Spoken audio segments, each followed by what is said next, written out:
Hey guys, how's it going? Before we get into this one, I just wanted to kind of roll through some clips of what we've been up to lately and let you guys know that there's a lot more content currently in progress of being edited. There is a lot more coming very, very soon.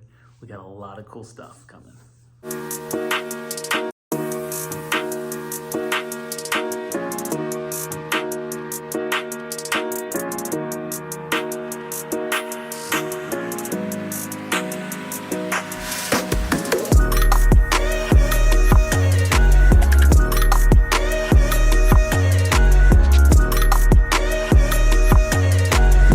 First, Blue Marlin.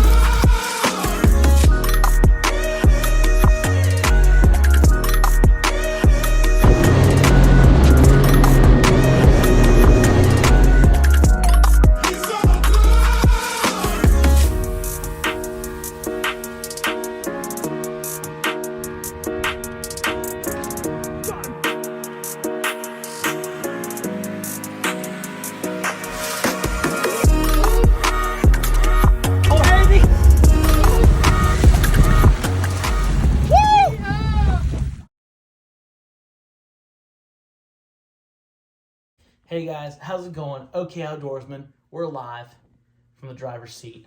I just wanted to go ahead and talk about my ordeal with Skeeter. So as many of you know, this boat had a lot of defects from the factory. There were a couple messed up spots on the pads, a couple chips here and there. There's still bubbles all in the gel coat, fish scale, all kinds of waviness.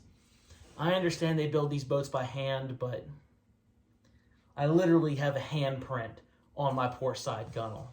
One of the biggest concerns I think I had when we first went through this whole ordeal with Skeeter was the soft spot on the starboard sponson. It's about yay big, and if you tried, you could probably just push your finger straight through it. I talked to the guys at Skeeter. We agreed I was going to put a little epoxy patch on it just to get me through the season, to get me out in the Thursday nighters, to get me out fishing and having a good time. So December comes around, I call Foothills Marine. I love those guys. I drive 4 hours to do business with them for a reason. We come up with a plan. They had tried to commission a local fiberglass shop to do it. Usually Skeeter will agree to pay for that. They didn't do it.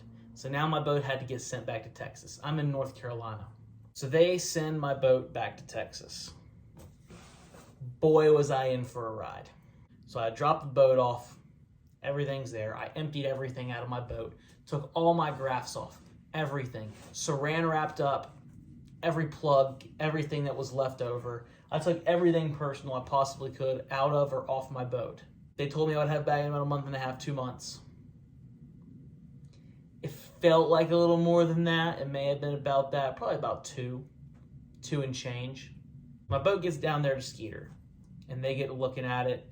They get it in their shop after it had been down there for about 2.5 weeks or so, and they start working on it, and it was just taking forever.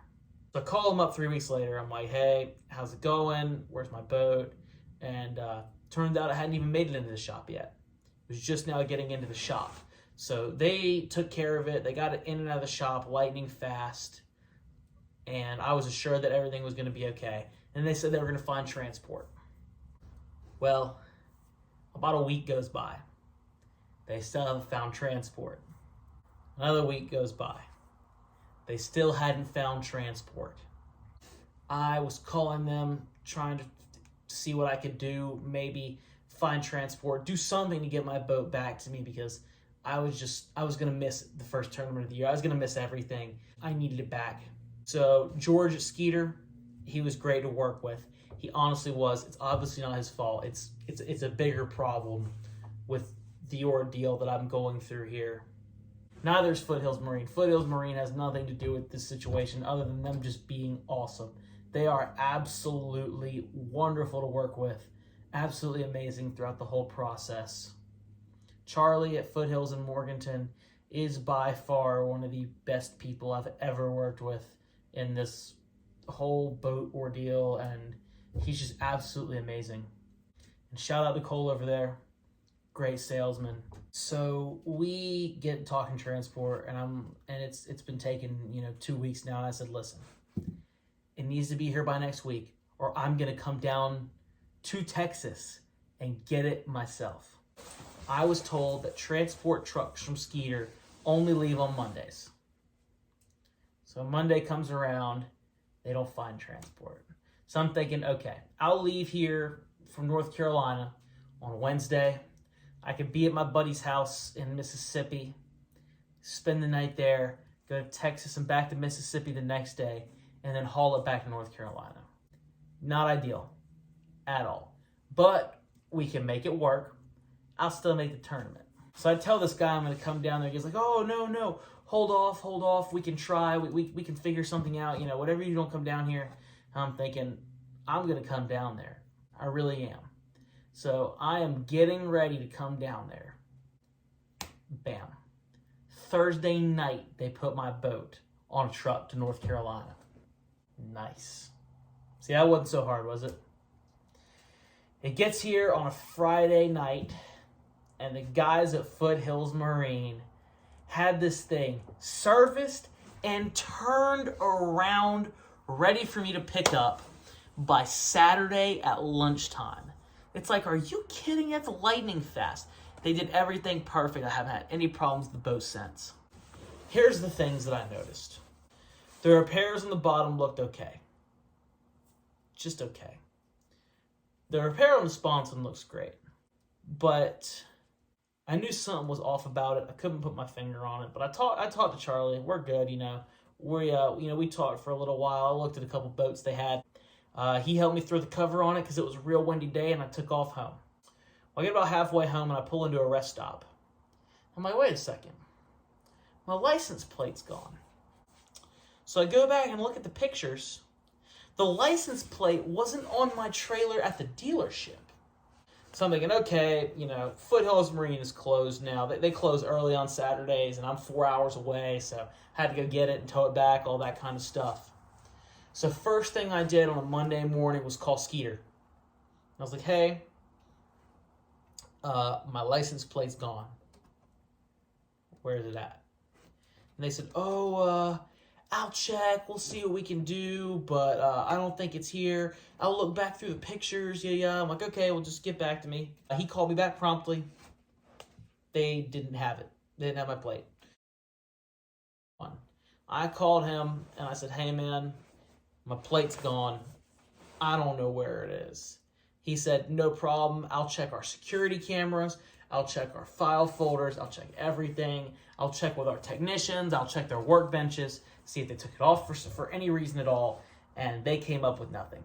So all I can think of is sometime between me dropping it off and me picking it up, my license plate's gone.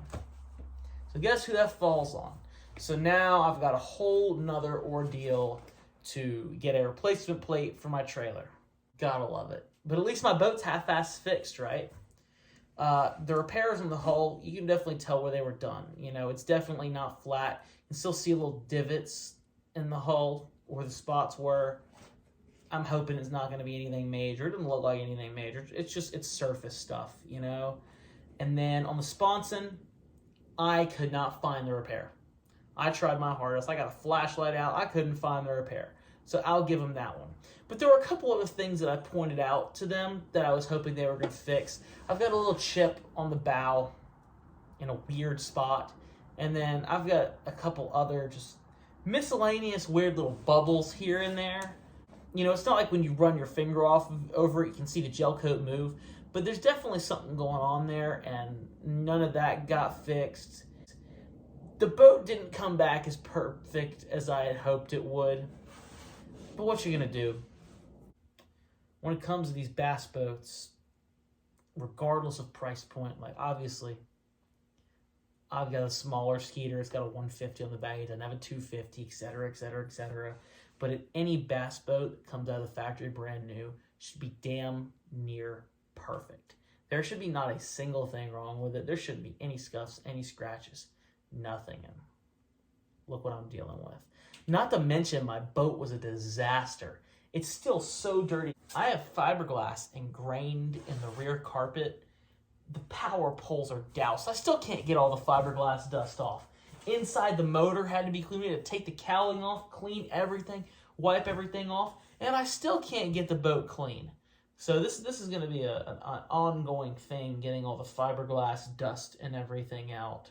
But other than that, like I said, I'm really happy to have the boat back. At least Skeeter made the sponson right. I think the boat is it's a little safer now that that's fixed. Other than that, I'm going to try and make an updated boat review video when it's light outside. This is another one of my after work videos, so gotta love it. But I guess I'm happy to answer any questions in the comments, any concerns, anything like that. But until next time, like, subscribe, catch a fish.